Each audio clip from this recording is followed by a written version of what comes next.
Good evening. We'll start in a moment as we prepare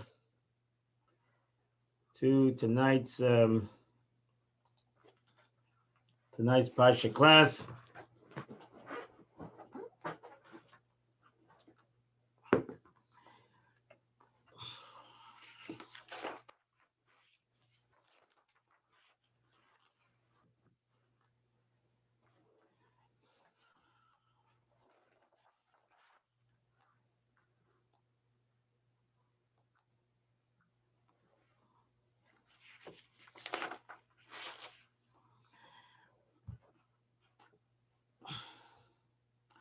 Okay, good evening, everybody. As we're going to start the class tonight on the portion of the week, this is truly a beautiful class that was that is a class that is based on a sikha, on a discourse of the Lubavitcher Rebbe on this week's Parhsa.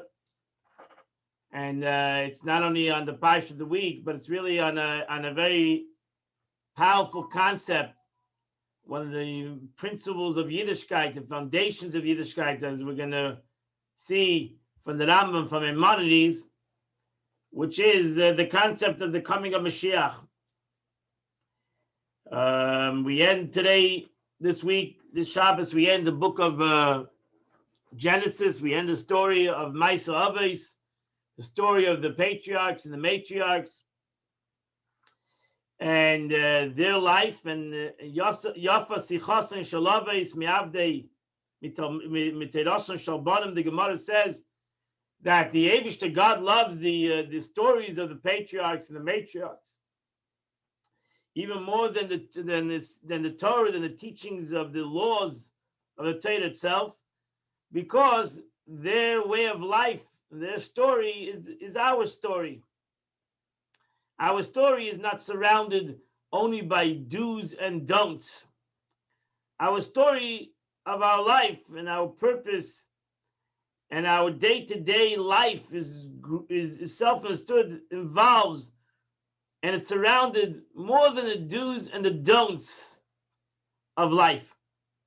And therefore, Rambam, Maimonides, establishes a very interesting, it was a controversial concept, and there are some Mefarshe, some other commentaries who disagree with the Rambam. And the Rambam writes 13 principles of Jewish faith. And he says these are more than just another law or a concept. They are principles. They are a foundation. You take away the principle, you really don't have the rest. And that's why there were sages, as we're going to introduce you a sage in this class, there were sages who disagreed with the Rambam. And he said they held every mitzvah Torah is considered a principle. Why would the Rambam establish 13 principles of Jewish faith?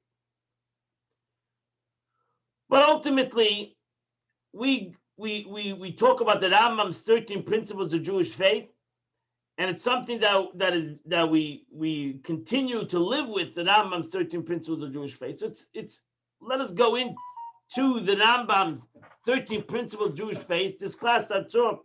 Hopefully you have the book.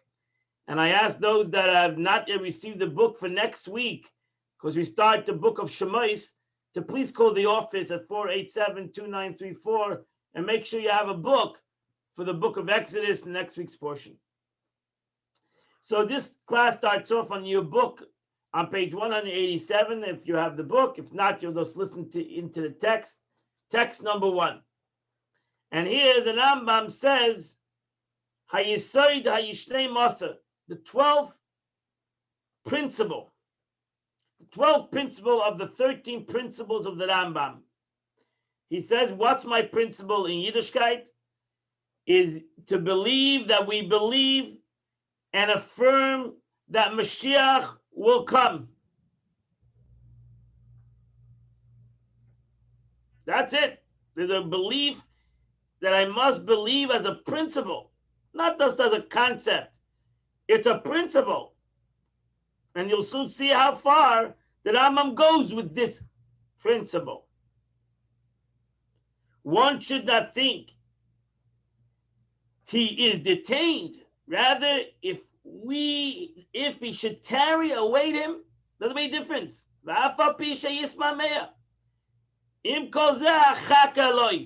I don't give up. It's a principle of Yiddishkeit that it doesn't make a difference in what situation I am in. It doesn't make a difference that Mashiach didn't come today. It's already the next day, and Mashiach did not come today. That's a fact.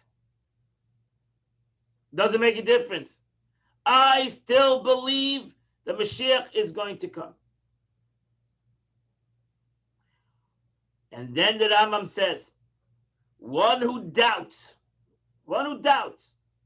or belittles, says, nah, didn't come today, it's not going to come tomorrow, it didn't come in this time, it didn't come in that time, if it didn't come in this situation, he didn't come in that situation. If he didn't come in these situations, forget it. He's not coming now. Or he's not going to happen I heard many expressions, it's not going to happen in my lifetime. Be careful, the Rambam says. Be very careful. One who belittles Mashiach's arrival, and he doesn't believe that he can come today. Doesn't make a difference what situation I'm in, or what situation the world is in. Has nothing to do with that. Emunah has nothing to do with the situation. Emunah means I believe whatever the situation is has nothing to do with this basic, and not only basic, important principles, one of the 13 principles of Jewish faith. Denies, the Rambam writes, it's translated in English, denies the authority of the Torah, which explicitly promises his arrival in the story of Bilam and in Deuteronomy, as the Gemara brings proofs from different psukim in the Torah, that the Torah itself, the Shabbat, 5 books of Moses, over there it's written clearly about the coming of Mashiach. Actually, in today's Chitas, in the simple meaning of the verses in today's Chitas, Jacob prophesizes the coming of Mashiach.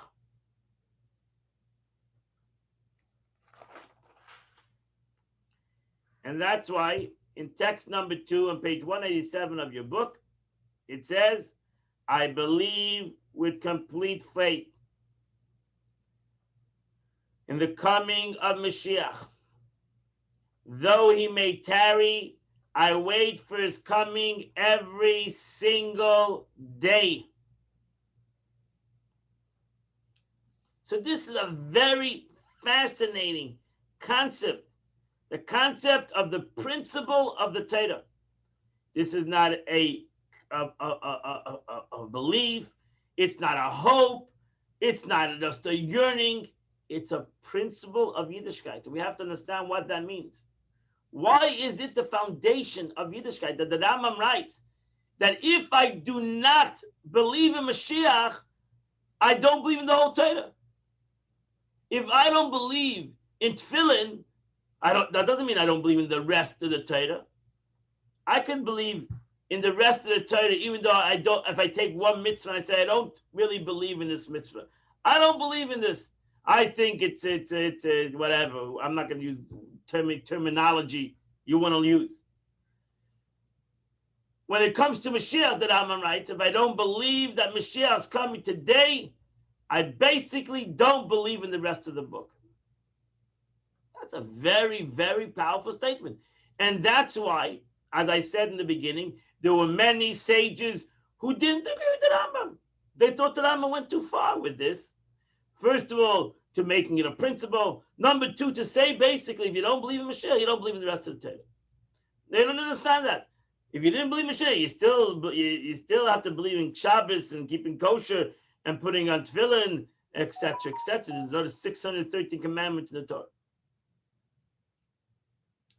Now, Barbanel, in text number 2, writes the title principle. He just explains. The famous commentator on Torah, lived in the 1500s, 1500s. He was part of the expulsion of Spain. He writes, the title principle, Yesod, the Rambam calls these are principles, Yesod, is issued for a foundation upon which the entire building rests, as the verse says. Raise it to its foundation. So that it makes sense to use the title principle with regard to ideas that serve as a lifeline for other ideas. Namely, an idea without which those other ideas would cease to exist. So he says, in essence, that Rambam says, it's a powerful statement. The Rambam says, Maimonides says, that if you're going to take away Mashiach, you're going to chas v'shalom take away the whole purpose of the Torah. You're going to take away the whole focus of the Torah. Which again, this is a powerful statement. So, if we have to comprehend the Rambam, and why would the Rambam say that? And what is the meaning of? What is really the meaning of that? That Mashiach is just not another concept. It is actually something, an idea that holds together the rest of the ideas. So, for example, he gives an analogy of take number 3, text number 3, take the 8th foundation of the Rambam. The Rambam writes, Hayesod Hashmini, the 8th foundation of the Torah is what? We believe that the entire Torah is our possession, our possession was given to us by God through Moses. It's important to believe Torah min hashamayim. Torah was given by God. This is something very important to Yiddishkeit. It's not rabbis. It's not even Moshe Rabbeinu. The Torah was given to us by HaKadosh Baruch Hu. Everything, A to Z, was given to us by God. Now, I understand that. Why it's Yesod. If you break that, you break the Torah. If you say no, some things were given by Moshe Rabbeinu, he's the one who came up with it, or this was given by the rabbis. The second you start saying rabbis are humans like anybody else. No, a Jew believes Torah was given to the Eibush by God Himself, and that's an important foundation. So I understand why this is a foundation. This is a foundation. It's not just a belief. It's a foundation. It's an idea that holds everything together. You take away that idea, you start breaking the whole thing apart. And things start to fall apart. If you take away this 8th principle. And the Rambam gives an analogy. He says, there's no difference between the verse and the sum of Cham were Cush and Mitzrayim, Pod and Canaan, and his wife's name was Mutabela, the daughter of Matred, the daughter of Mizahab, and Timnah was his concubine. To I am God, your Lord, who has brought you out of the land of Egypt. Both of these verses were given to us by HaKadosh Baruch Hu, by God Himself. And therefore, they're both part of the Torah, and they're both equally important. You can't say, what does that have to do? Well, take it out. Take it out of the book. It's not important. I am God, your God is important. Or here, or Israel, Lord is God, Lord is one. The Rambam says, you say that, you basically destroy Yiddishkeit. You destroy the whole Judaism. I get that. For it's from God, and God's perfect Torah, pure, holy, and true. So Torah min hashamayim, that of the Torah is from heaven, is from God, is a foundation of Jewish belief. And you need to have it to keep the glue and to keep all the rest of the ideas that are given in the Torah all stem from this idea. So that's the 8th principle in the Jewish, in Maimonides' statement of the 13 Ikrim, the 13 principles of Yiddishkeit. I understand why the 8th makes sense. But when you come to the 12th, the belief in Mashiach, why is that such an important statement? Why is that an ikar? Why is that a foundation? Why is that an idea that holds together all other ideas? This is a very difficult question. I'm going to start off the class telling you that really to capture the true answer of this question is not a one class, because in general, the 13 animamin, the 13 beliefs and the 13 ikrim of the Rambam, the 13 foundations of the Rambam is you can give a class on each foundation itself. And even in the foundation of coming of Mashiach, to give it a class, give it in the 50, 60 minutes is going to be very difficult. But we're going to take one sikha. I'm going to focus on this is taking one discourse of the Rebbe and giving you a little taste of this concept of Mashiach and the way it connects to the portion of the week and the way it connects to each and every one of us. I'm going to narrow it down to one concept. Okay, so I hope you comprehend that it will water your taste to learn more about Mashiach and go to other classes and go to other sources to learn about this concept, because you'll understand that this Mashiach is not just, we have a concept in Yiddishkeit about Mashiach and let's go, and it's not important right now or it is important right now. No, the Rambam writes that if you don't believe in Mashiach, and if you think that it's a joke, God forbid, you've basically taken the glue. One of the things that is the idea around the whole concept.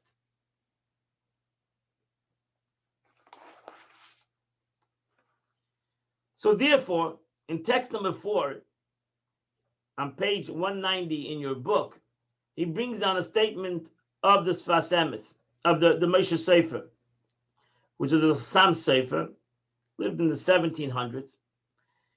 And that's to show you that there were those who argue with the Rambam. There are those who disagreed with the Rambam, Maimonides. And not only him, but others also. So he says over here, I cannot accept that the believing in Mashiach is a fundamental principle of our faith, as if it's some sort of foundation that, if destroyed, will cause the entire edifice to fall. No one could say that. If hypothetically thinking, we would be exiled forever, chas v'shalom, that gives us a license to cast off the authority of heaven and change even the tiniest part of the rabbinical decrees. God forbid. Torah would stay. It is not a foundation upon anything needs to be built. So yeah, the Chassam Sefer disagrees with the Rambam. And again, there were other rabbis who disagreed with the Rambam. Rather, the foundation of everything is to believe in the Torah, in which the final redemption is restated. It's really, the Chassam Sefer said, no, he disagreed with the Rambam. And he said, no, you have to believe in the Torah, and self-understood. The Torah says Mashiach's going to come, so you have to believe in Mashiach. But really, the foundation is the Torah, which is one of the principles of Maimonides, to believe in the Torah. But he believes that the 12th, we could take away the 12th. That's the 8th. Believe in the Torah and everything that it comes with. And one of those things that it comes with is Mashiach.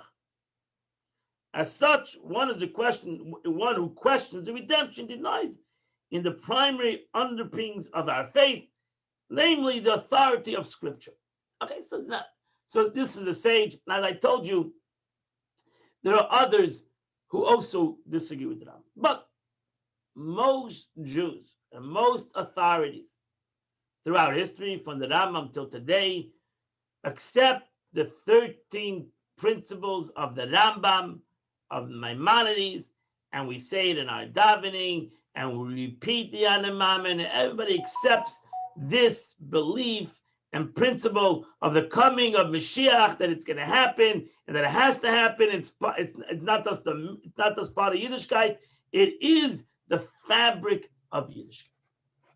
So if we're going to accept that premise of the Rambam, which at this class, we're accepting that premise, then we have to comprehend what is Mashiach, more than any other prophecy? And what is it so important to Yiddishkeit? So let's go to the portion of the week. Yaakov Avinu, in this week's portion, Parhsa VaYechi, Yaakov introduces to Yaakov's last 17 years of his life. And Yaakov Avinu, last 17 years of his life, he's living in Mitzrayim, in Egypt.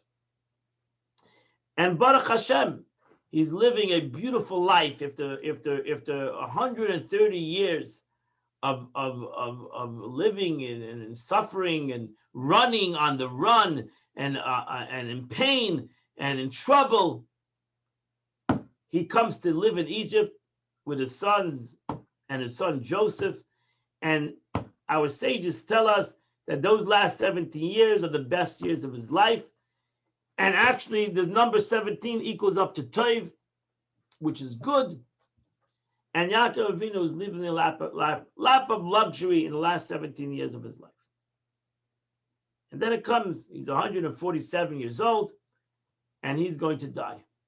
And the Torah tells us that before he felt he was going to die, Yaakov Avinu calls his children together. Besides that, Yosef, he called Yosef. Yosef came to him for the blessings of his private sons, his two sons.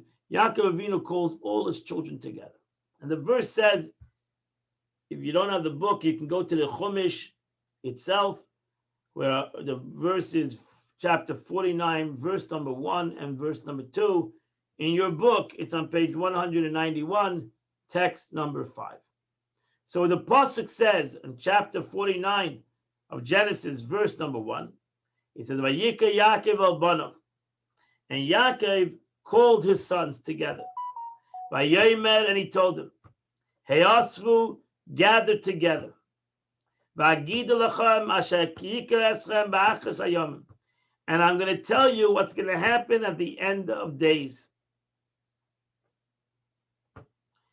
Hikaptu. Then it says again, gather together again. Vishimu b'nei Yaakov. And listen, the sons of Jacob. Vishimu el Yisrael avichem. And gather again to listen to your father. So what happened between verse 1 and verse 2? Verse 1, he wanted to say one thing. Verse 2, he says something else. So what happened? Why do you need to have it twice that he tells them to gather? That's what the Gemara, it's actually the Rashi, on the Parhsa, what exactly happened between verse 1 and verse 2. And especially in verse 1, he says to him, Asher yikrach esem ba'achris hayomim. What's going to happen at the end of days. So here the Gemara in text number 6 tells you as follows. Rabbi Shimon ben Lakish said, to those that don't have the book, listen carefully. Rabbi Shimon ben Lakish said, the verse states, and Jacob called his sons, and he said, gather, I will tell you what will happen to you at the end of days. What does that mean, end of days? Yaakov wanted to reveal his sons when the complete redemption would arrive at the end of days. Yaakov Avinu wanted to tell his children when Mashiach is going to come. And what's going to happen when Mashiach comes. So what happened? He told them, that was the first verse, verse number 1. He gathered them in. He wanted to tell them what was going to happen at the end of days. When Mashiach comes, what's going to be? Everybody wants to know. That's the $1 million question. What's going to be? What's going to happen? And what happened was, but the divine presence abandoned him, rendering him unable to prophesy. He became quiet. He couldn't say anything. Didn't know what to say. So he felt, why would the divine presence leave me? So he said, perhaps the divine presence abandoned me because heaven forbid one of my descendants is unfit. Maybe my children are not so holy as I thought they were. As in the case of my grandfather Abraham, who from Ishmael emerged, or like my father Isaac, who Esav emerged, maybe I have a child that is not so holy. And that's why this prophecy, which I want to tell, I know Jacob knew when Mashiach's going to come, what's going to happen. But seemingly the second he wanted to reveal it, he forgot. So his son said to him, so he felt bad. He looked at his sons. His son said to him, Shema Yisrael. They realized the father was questioning their holiness. So they said the famous statement, Hear, O Israel, the Lord is our God, the Lord is one. So they said to him, no, don't worry, we all believe in God. The Lord is our God, the Lord is one. Just like there's only one God in your heart, so too there's only one God in our heart. You have nothing to worry about. We're all okay. At that moment, the father Jacob said, Blessed his name, his glorious king forever and ever. Baruch Shem Kavod Malchusa Elohim Vad.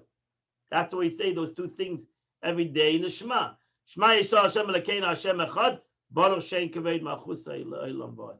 This is the talk between Jacob and his sons. Ultimately, he gathered them again. He realized that he was not going to tell them the secret of the coming of Mashiach. And he told them the future going down the Parhsa, he gave each and every child a blessing, or told them their future, private future of each and every tribe. So the question's asked, what happened to Jacob's desire to reveal the redemption? What happened to that? What happened? Just walked away from the whole situation? So if God didn't want to tell it to him, why would this whole thing be told to us? Why do we need to know that Jacob wanted to reveal the coming of Mashiach? Why is that important? It didn't happen anyway. So why would the Torah tell it to us? Why would the Torah tell us that? Why would the Torah tell us something that Jacob couldn't do what he wanted to do? You can't say that Jacob does this pasuk is like an extra verse. The first verse, when he told them, I'm going to tell you at the end of the days, is really a verse that never happened. No. That would say that the verse is an extra verse. When the pasuk tells us that Jacob wants to reveal the coming of Mashiach to his children, even though he couldn't tell them exactly that statement, still there's a purpose in it. There's still a purpose in wanting to tell his children about the coming of Mashiach. This is an important concept in general, that even though Afal Pisha Yisma Meya, that's where we get the concept. Even though it might tarry, Jacob, in essence, wanted to tell his children, I want to tell you about the coming of Mashiach. I cannot tell you due to other reasons, but since I wanted to tell you, there's a purpose in wanting to tell you. So that you should realize that the wanting to tell you has a purpose within it itself. The wanting to tell you will give you why, the ultimate reason of what is the coming of Mashiach. So look in text number 7. The Rebbe writes, from the fact that the Torah records Jacob's words, gather and I will tell you, we are compelled to conclude that it had some sort of material effect. So much so that it's part of the Torah.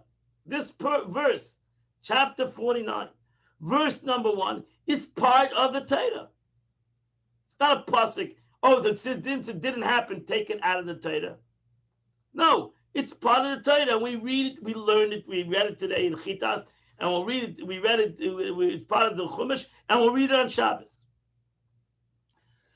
Why? Because the Torah, in essence, wants to tell us that this desire of Jacob to want to tell his kids about the coming of Mashiach is a desire that we should, each and every one of us, want to have.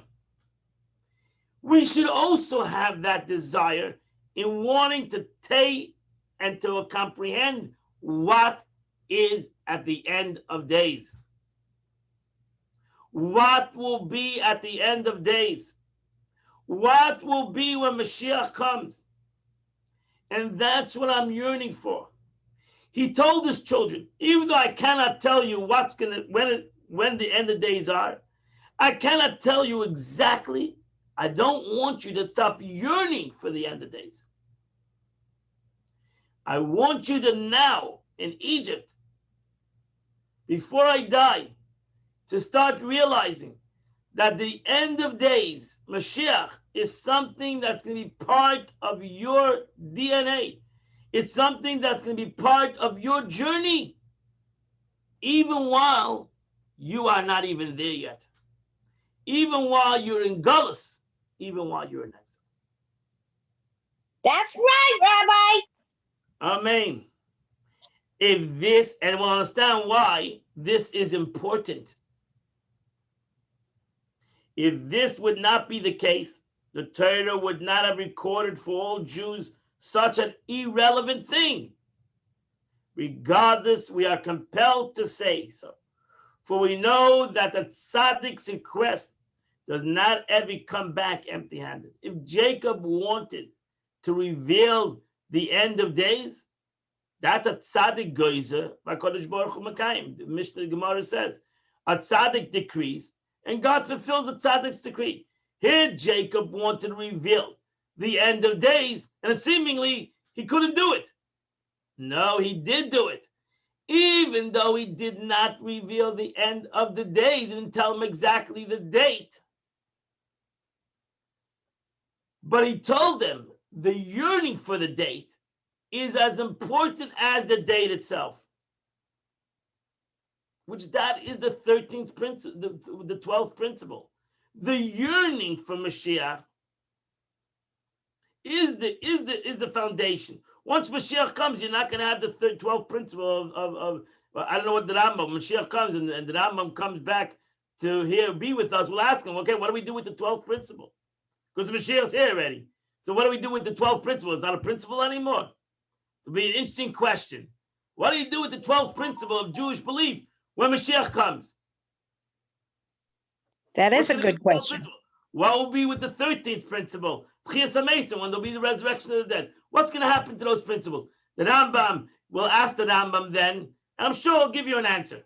But right now, the Rambam has a 12th principle of belief in Mashiach, that even though he may tarry, and he hasn't come today, he didn't come yesterday, he didn't come a week ago, he didn't come a month ago, he didn't come a year ago, whatever, it has nothing to do. It has basically nothing to do with this situation. The Rambam says a Yid has to believe in coming Mashiach. Whether it's good for him, it's bad for him, he's happy, he's sad, he's rich, he's poor, has nothing to do with the situation. It's not a concept of a lack or a need.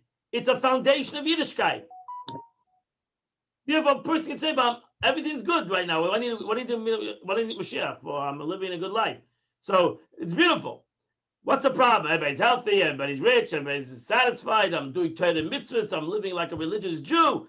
I'm learning Torah. What am I missing in life? No. Comes the Rambam and says, no. I don't get it doesn't make a difference to me whether it's good or bad or doesn't have nothing to do with it. It's a principle of Yiddishkeit. It has nothing to do with your needs. You're lacking something. It's the foundation. It is the fabric. It is the glue that keeps everything else together, which is a fascinating concept. Therefore, what is the concept? What is the concept? We have to understand what is the concept of the coming of Mashiach. And maybe if we understand what is the concept of the coming of Mashiach, we can go to the next level. Somebody had a question? Somebody wanted to ask them? I'm sorry, while I was talking, I heard something in the background. I don't know. If you want to ask a question, you may ask a question if you're on Zoom for sure. So this is a very deep concept. Again, it's unfair to really do this in a one class situation, but I'll do the best as I can. So we got to understand what the concept of Mashiach is to really understand why it's a foundation of Yiddishkeit and why it's really the glue of everything in Yiddishkeit. I keep kosher and I put on tefillin and I keep Shabbos, all for this. All for this. It's the foundation of Yiddishkeit. So I'm doing everything because of Mashiach, because of the coming of Mashiach. We have to go to the Rambam itself. And with the Rambam, Maimonides was the only one in the codifiers of Jewish law that brought down and explained every mitzvah in the Torah. You don't find that by any other commentator of the Torah. Somebody who wrote on every Jewish law, even Shulchan Aruch, code of Jewish law, does not write on every law. It doesn't write on the laws of the Beis Hamikdash. Only wrote in the laws that were concerned, the practical laws of day-to-day Jewish life. Now, the Rambam wrote a book on every Jewish law, those that are practical today and those that are not. He wrote in every law, and he wrote it on the coming of Mashiach. The Rambam codified the laws of the coming of Mashiach. And he writes as follows in text number 8. In the laws of kings and wars, he writes, Ubaisazman, in that era, there will be neither famine nor war, envy nor competition. For good will flow in abundance, and all the delights will be freely available as dust. The occupation of the entire world will be solely to know God. Therefore, the Jews will be great sages. I'll be out of a job. And because everybody will be rabbis, everybody will have the knowledge and know the hidden matters, grasping the knowledge of their creator according to the full extent of human potential. That's Mashiach. Mashiach, by the Rambam, is the concept of Galus Elikus, the revelation of godliness in the world. And that's why the Rambam writes, the world, the Gashmis of the world, will be in abundance, but it'll be like dust. Because it'll be in abundance, everybody will be wealthy, everybody will have everything they need, but that's not going to be the importance. Even though you'll have it, everybody will have it, but that's not the importance of life. The importance of every person's life will be in the knowledge of godliness. Very hard for any of us, I'll take it back, very hard for me to imagine such a situation, because I'm living in a world of darkness. I'm living in a world of today, especially a world of hate, a world of anger, a world of jealousy, a world of, it's a very harsh world. So on one hand, I live in a world of which is a harsh reality, and on the other hand, I have to yearn for a day of godliness, a time won't be any jealousy, won't be any hate, there won't be any anger. People will live in tranquility, and everybody will have what they need. Why? Because their life is going to be focused on something greater. So how do I do that? How do I live in these both kinds of words? It's a paradox. How am I supposed to now live in that world? That's really the question. Because the truth is that I'm going to change the world is a very big feat for me to do. Yeah, politics also. It's all harsh. So we everything is harsh and whatever. So how am I, Zalman Bucket, going to change this world? So therefore, we find a very interesting Gemara. The Rebbe said this Gemara many times, and actually, A year ago, we gave a class on Mashiach. We did give a class on Mashiach, and we brought up this very interesting concept in the Gemara. I'll say it, Bi'itoy or Ba'chishana. If you were in the class, you'll understand this quicker, so to say. So in text number 9, you have this Gemara, which the Gemara says, Rabbi Alexander said, Rabbi Shua ben Levi raised the contradiction. In one verse it says, I, God, it is time. In its time, I will hasten it. So the pasuk says, Bi'itay uksib b'achishena. It says, I, God, will bring Mashiach in its time, or I will hasten it. How do you have in its time and you hasten it at the same time? So the Gemara answers, Rabbi Shua ben Levi answered, Zachui achishena. If they merit it, God will hasten it. Lo zachu, if they don't merit, then bi'ita, then God will bring Mashiach when He has designated its time. So we have these two concepts: bi'ita in its time, achishena, you can hasten it. That means that we can have both of these situations in the Gemara's times. We can have both of these situations that we have in its time. That means that there's a time, there's a sort of say a time clock in heaven that says that at a certain date Mashiach's coming, whether the world is ready, whether the world is not ready. And then you have the concept of achishena, that we can hasten it. That means we can shorten the time. We can bring it in a quicker time. We can shorten the clock. We can turn the knob a little bit. So in essence, the Rebbe explains these two concepts: bi'ita in its time, achishena, I will hasten it, is something that Yidden struggled throughout history. How do we bridge these facts? We know Mashiach's coming whenever the Eibishter wants to bring him, and that's a secret. That's the thing that Yaakov wanted to reveal to his sons, and he was not allowed to reveal the time. But the Eibishter says, nevertheless, achishena, a Jew has the capability of shortening that time.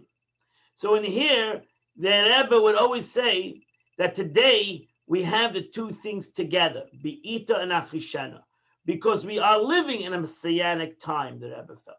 We are living in a messianic time. The time is here. We see that the prophecies of the world, where the prophet said that's going to happen in the world, is happening in the world at large. Is happening. So even though you have the sharpness and the aggression and the evil that's happening in this world, but still, there's a lot of the prophecies of the time of Mashiach's coming already happening in the world. So now it's easy to do achishena. It's easy to do the quickness of it, to shorten it, since already we're in the messianic time. That means the time clock is running out, and we are at the end of the time, and it's coming very close in the time, and bi'ita in its time, it's coming very close. Therefore, my friends, the Rebbe says, now we have the achishena. Now we can hasten it because the time is here, and once the time is close, and you can feel it in the world in many ways, we can hasten this concept. So the Rebbe said, this generation has something unique that no other generation had. No other generation had the Be'ita, saw the time. No other generation saw the time. This generation saw the time. We see the time. We see what's happening in the world, especially in Eretz Yisrael. The gathering of the Jews in Eretz Yisrael. The rebuilding of Yiddishkeit in the world at large. the freedom of Jews throughout the world at large.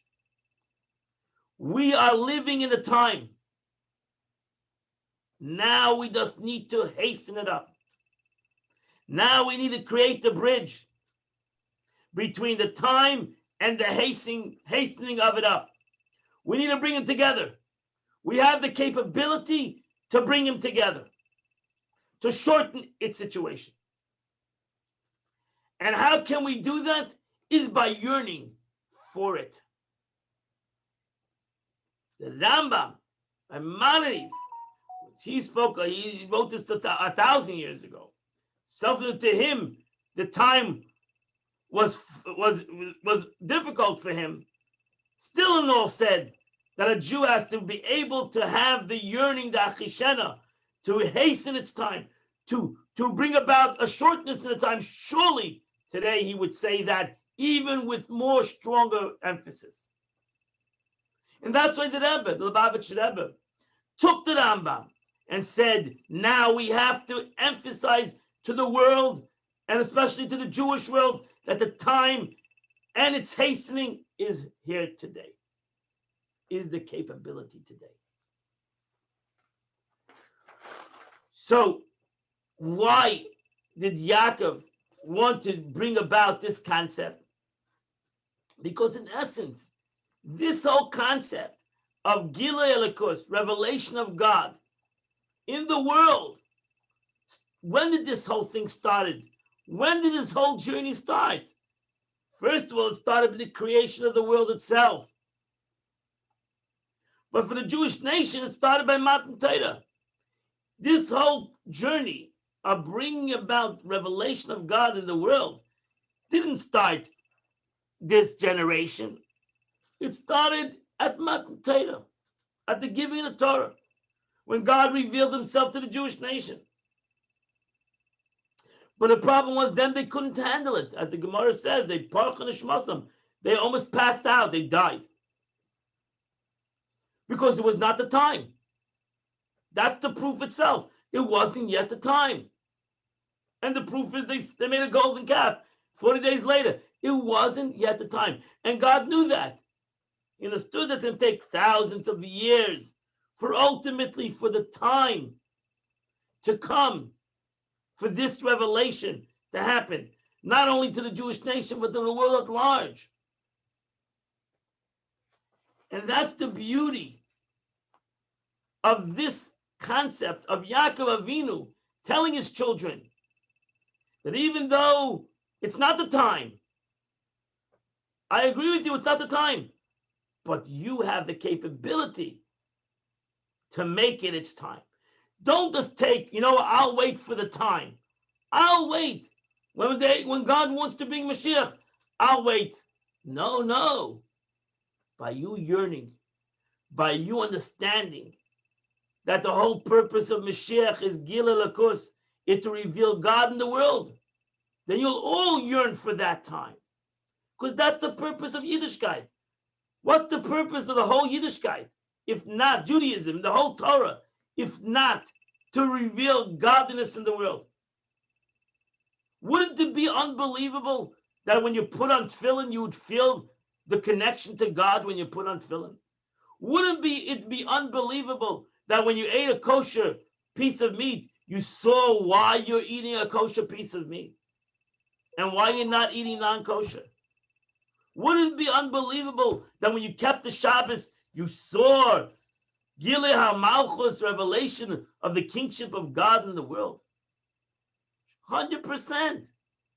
And that's what we're yearning for. We're yearning for that concept as Jews. That not only that we will do what God wants us to do, 100% we'll do it now, we'll do it later, we did it before.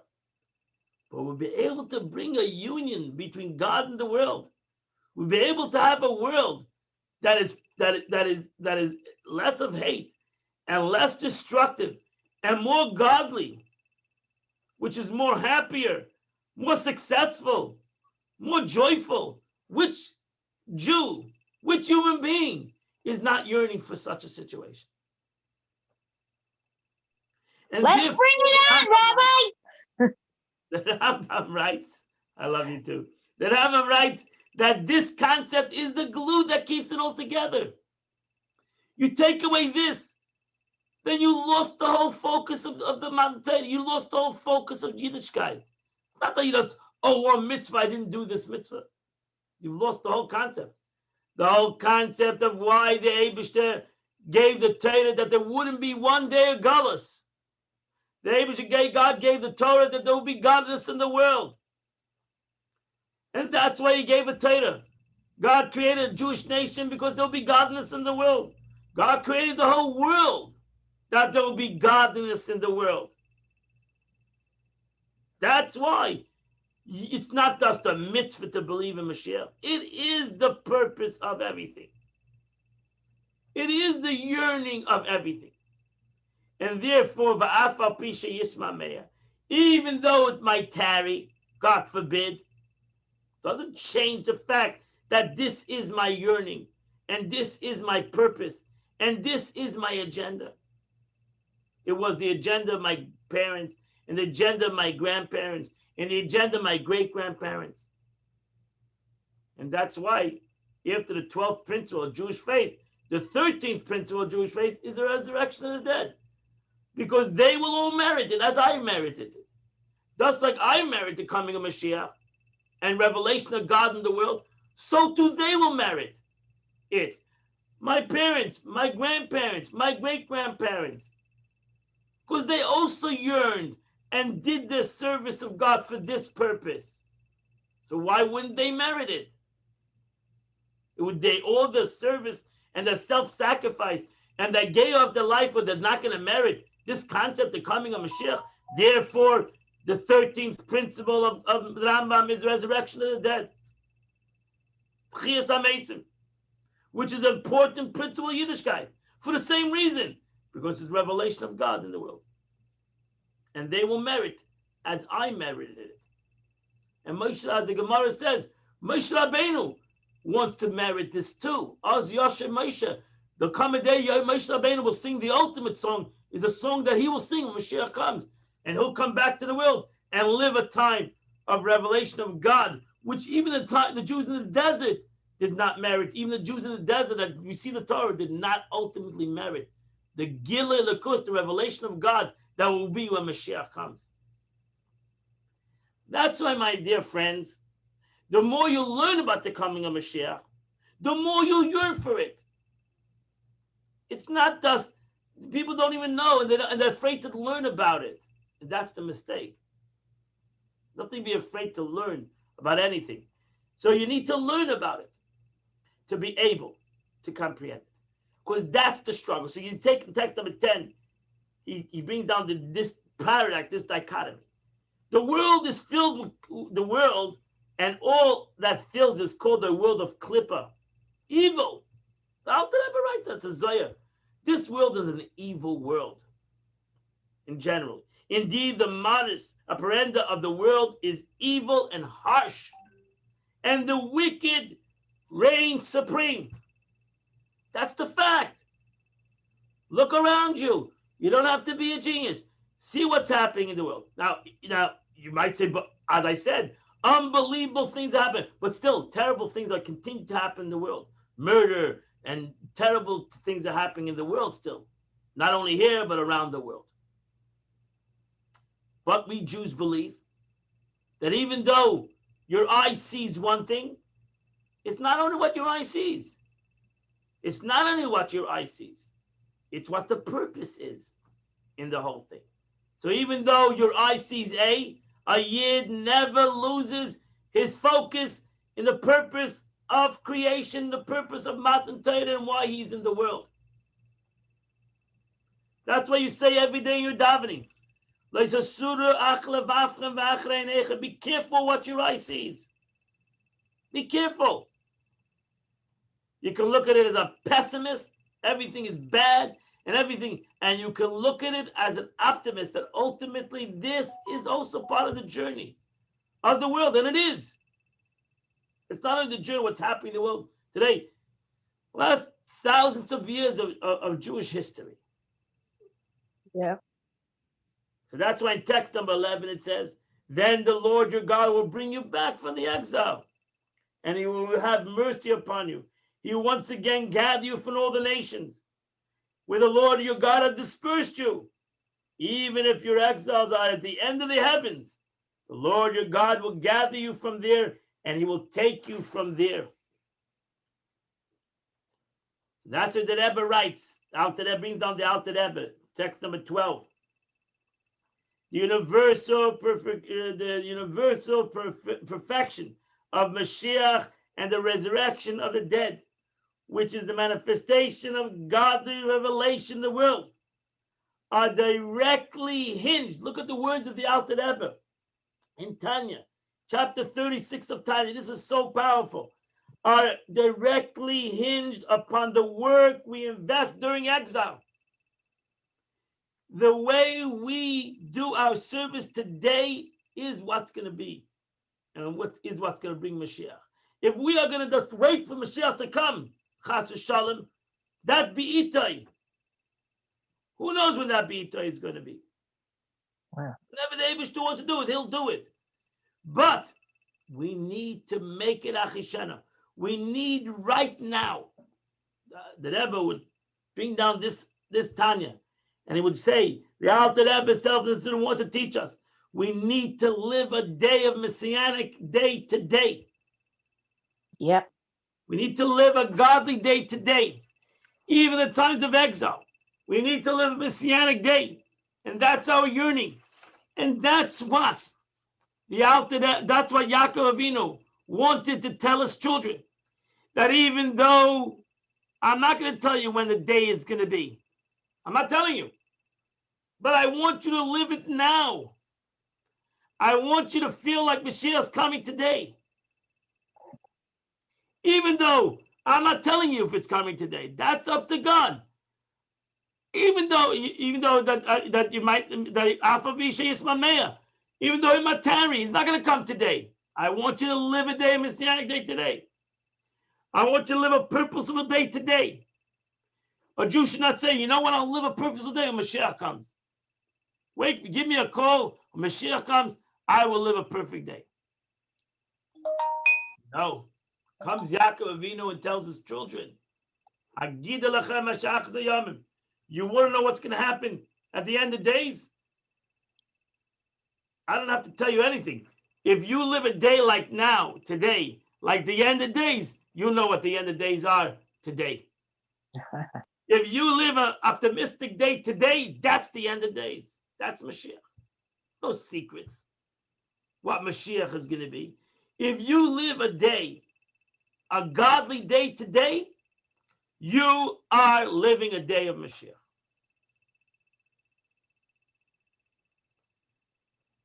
And that's why the Rebbe writes in text number 13.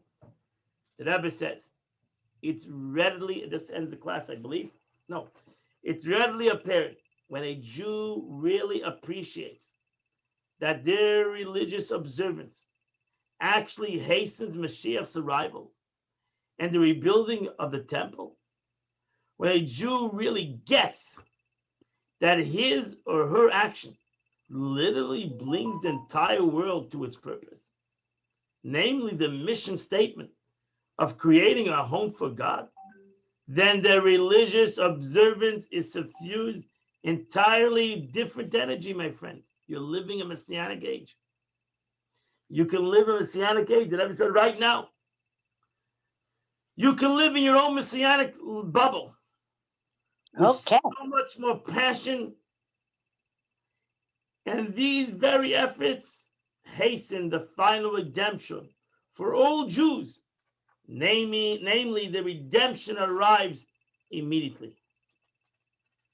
And here he ends off. This is the last text said by Rabbi Khan, who is Hashem Arich Hashamim for a long life. He was one of the private interpreters of the Rebbe, who wrote many of his discourses and sichot down. And he said, to give you a metaphor, imagine a soldier in the middle of a war would get up and say, I'm not interested in finding out why we're being told to shoot. All I know is that I must follow orders. Think about such a soldier who doesn't know what his efforts actually repel, that his efforts actually repel the enemy and contribute to the victory. It is obvious that though he may follow orders to the T, he will lack a certain moral. And you can bet that sometime it will impact his performance. Eventually, he won't fight the way he should. Same is true in our mission as a Jew to follow the Torah. A Jew simply can't say that they don't care to know how or why their efforts bring about much hope for victory. A Jew absolutely must know that there is indeed a war at stake, a battle between the forces of good and evil, and it's our job to win this war. A Jew must know that every additional mitzvah they do introduces more godly energy into this world and brings us closer to a victory. What is more, a Jew must be confident that ultimately we will win. After all, the victory is the very purpose of creation. And it's impossible for that goal not to be realized. A day later or a day earlier, eventually good will prevail. This very knowledge inspires and energizes us to muster even more determination. The previous Rebbe stated that when a soldier goes out to war, he must come out of the gate with a victory march. For the outset, a soldier must go to with the mindset that the victory is his. When he does, he fights with added vigor and dedication. And thus, believing in Mashiach is a fundamental to our faith. A Jew must know that at the end of the day, the Jewish people are going to win this war. Not just that we are destined for self-determination and freedom to serve God, but so much more, that Mashiach will in fact steer the entire world to serve God, bringing about absolute and eternal rule of the Eibishter of God in this world. Wow. So this is the basic concept in short, the aspect of our belief, and we end off the Parhsa with the Chazak, V'nis Chazek. My friends, the beautiful Sikha of the Rebbe, self-understood, and the Rebbe wanted that each and every single one of us should have a yearning, not something that is a hope or a desire, but he should live it, because we can have hopes and desires and it never comes into a reality. To bring it into a reality is to live a day, a messianic day. And that's why the Rebbe would say, Effen of the Oigim, wait, open up your eyes. You open your eyes. If I would open my eyes and I would live a messianic day, I would do things out of joy and out of happiness and out of gladness, that Baruch Hashem, that God can give me the schus, the merit, to be part of his army and to fight his war and to bring about revelation of God into the world through our avodah of this day, this yearning, will bring Mashiach. And if God